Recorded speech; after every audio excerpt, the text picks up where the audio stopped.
Good morning and welcome to News Center 7's Daybreak Edition. I'm Natasha Williams. John Paul is in later today. It's Tuesday, June 15th. This morning, the King of Kings statue off of 75 is nothing but a twisted heap of metal. Officials say it was struck by lightning last night, and some are calling it an act of God. News Center 7's Mike Campbell is live with the details. Mike? And Natasha, it is certainly an icon on Interstate 75. You absolutely could not drive back and forth between Cincinnati and Dayton and not see that King of Kings statue at the Solid Rock Church here in Monroe, but you won't be able to do that now. Let me step out of the way and you can take a closer look and see that only the metal superstructure of the statue is left there beyond the church's amphitheater. Firefighters say about 11:15 Monday night, an act of God led to the destruction of this statue. This is what it looked like to people driving by on Interstate 75 overnight. A 62-foot tall statue at the Solid Rock Church covered in flames. Flames that stretched up to 100 feet into the air. Check out these Eyewitness 7 pictures sent to us by Tiffany West May. She snapped them while heading back home to Fairborn after visiting family in Cincinnati.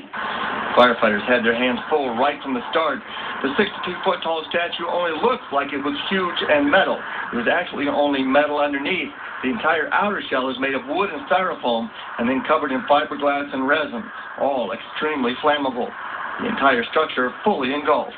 The fire then spread to the amphitheater just directly behind the statue. Firefighters tried to spread the workload around, asking for help from other departments. Meantime, the word of what happened spread quickly to church members. All these rumors that the fire was going on, I had to come out here and see it for myself, and it's just unbelievable. Kevin Jones is one of dozens of Solid Rock Church members that couldn't believe their eyes. All the wood, styrofoam, and fiberglass burned and melted away, leaving only the stripped-down metal structure, a startling contrast of what the statue once looked like, as you see here.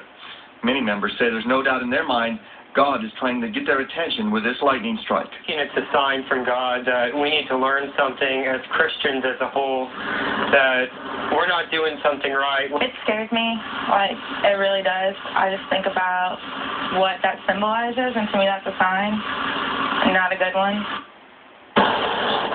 Now, here are some fast facts for you about the King of Kings statue. It weighs about 8 tons, 16,000 pounds. It was built in Florida and trucked up here in pieces, put in place in September of 2004. It cost about $500,000 and consumed about 8,000 man-hours in development and installation. Now, the question is, what is next? Church leaders have not been available to us just yet this morning, but the Monroe Fire Chief tells us that he spoke very briefly with him, and his understanding is that their intention is to rebuild the statue. Reporting live, Mike Campbell, News Center 7.